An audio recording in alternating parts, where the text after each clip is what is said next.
اعوذ باللہ من الشیطان الرجیم، بسم اللہ الرحمن الرحیم۔ میرے پیارے دوستو، السلام علیکم۔ آپ دیکھ رہے ہیں YouTube channel G R official اور میں ہوں آپ کا میزبان پرنسپل غلام رسول۔ اچھا بھائی، آج کا جو میرا چینل کا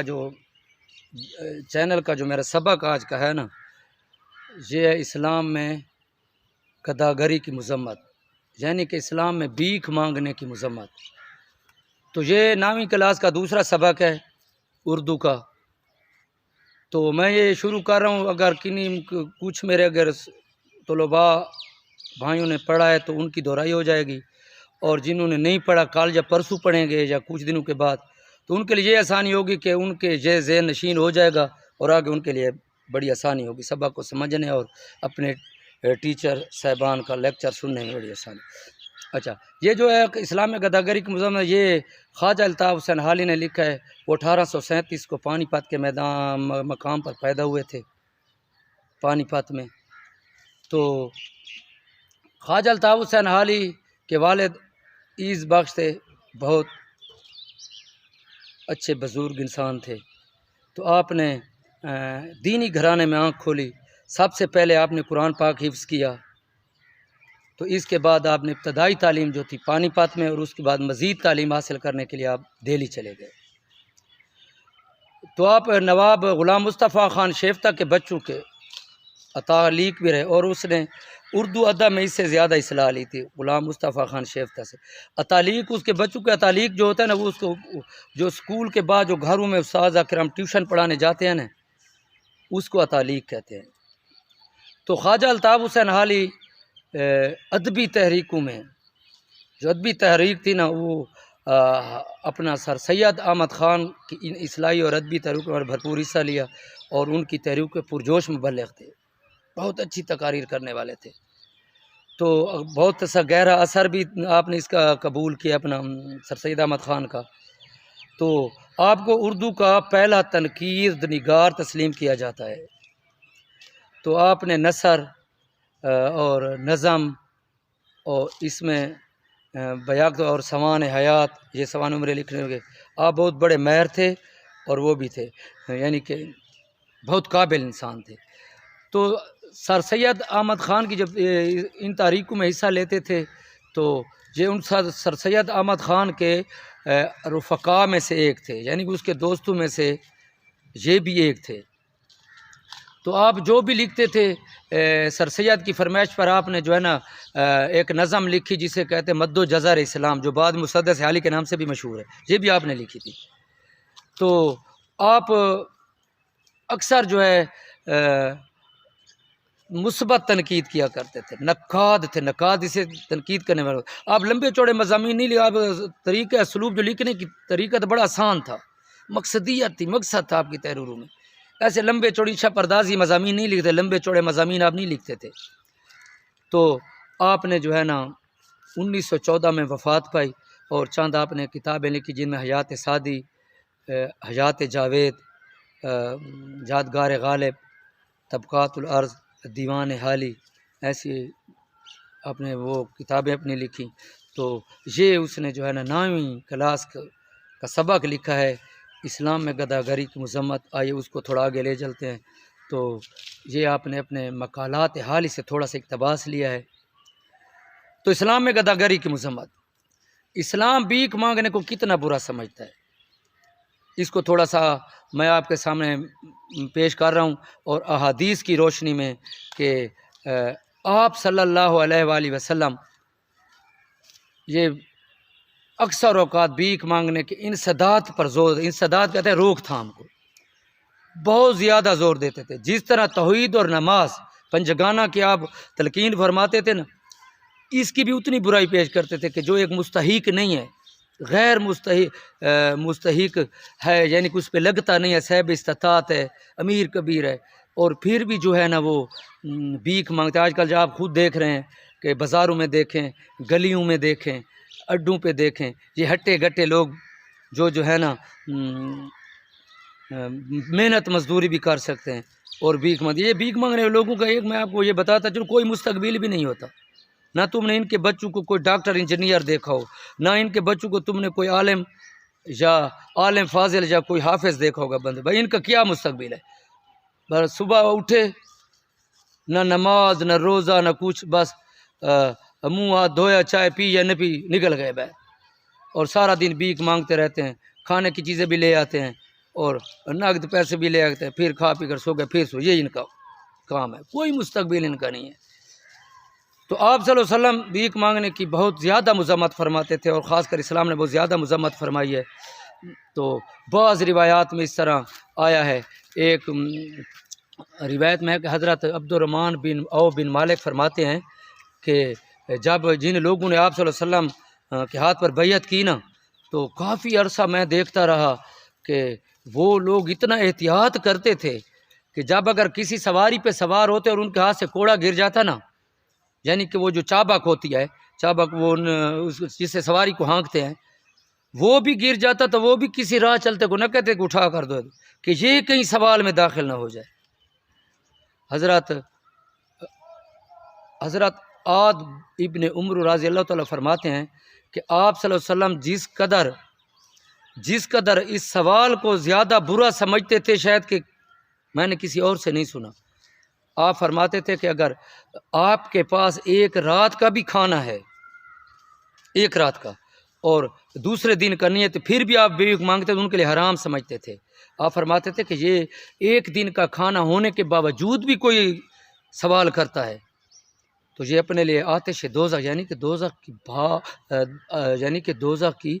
آگ اپنے اندر جمع کر رہا ہے۔ تو اسے بہت سی ایسی روایات میں آتا ہے،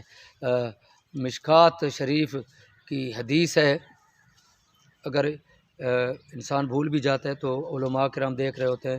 تو اگر کہیں پہ وہ ہو جاتے تو آپ میری اصلاح کریں، میرا واٹس ایپ نمبر ہے، اسکرین پہ آئے گا تو دیکھ لینا۔ لیکن مثبت تنقید ہر وقت ویلکم، لیکن جا بجا تنقید اچھی بھی نہیں، تو میں کسی پہ کروں یا کوئی مجھ پہ کرے۔ اچھا، بس میں بات کر رہا تھا، تو مشکات شریف میں ہے کہ آپ صلی اللہ علیہ وسلم کے پاس ایک انصاری آیا،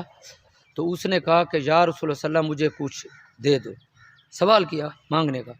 تو آپ صلی اللہ علیہ وسلم کہ آپ کے گھر میں کچھ ہے؟ تو اس نے فرمایا کہ ایک چادر ہے جو میں کچھ نیچے بچھاتا ہوں، کچھ اوپر اوڑھتا ہوں، اور ایک پیالہ ہے جس میں پانی پیتا ہوں۔ تو آپ صلی اللہ علیہ وسلم فرمایا کہ دونوں کو میرے پاس لے آؤ۔ وہ پیالہ اور چادر لے آئے، تو آپ صلی اللہ علیہ وسلم چادر اور پیالے کو اٹھا کر کہتے ہیں صحابہ کرام کا آپ میں سے کوئی ایسا ہے جو اس کو خریدتا ہے؟ تو ایک صحابی کھڑے ہو جاتے ہیں، وہ کہتے ہیں کہ جی یا رسول اللہ، میں اس کا 1 درہم دیتا ہوں۔ تو آپ صلی اللہ علیہ وسلم فرمایا نہیں، اس سے کوئی زیادہ دیتا ہے؟ تو ایک صحابی نے کہا میں 2 درہم دیتا ہوں۔ تو آپ نے کہا چلو لے 2 درہم دے دو، یہ چادر اور پیالہ لے لو۔ تو آپ صلی اللہ علیہ وسلم نے اسے فرمایا کہ یہ لے لو 2 درہم، اور 1 درہم کا کھانا لے کر گھر دے دو،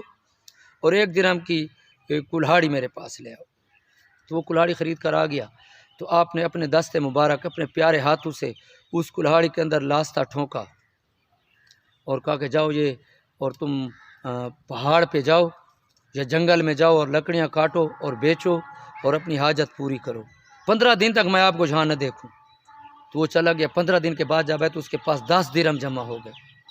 تو آپ صلی اللہ علیہ وسلم نے فرمایا جاؤ اور یہ اس سے اپنی جو ضرورتیں وہ پوری کرو، اس سے یہ بہتر ہے کہ قیامت کے دن جب تم آؤ اور تمہارے ماتھے پہ بھیک مانگنے کا داغ ہو۔ دیکھیں کتنی بڑی بات ہے۔ تو اسی لیے اکثر اوقات آپ جو ہے نا، ایک دفعہ آپ بیٹھے تھے تو صحابہ کرام بھی آپ کے ساتھ بیٹھے تھے، تو آپ نے فرمایا کہ یہ جو لوگ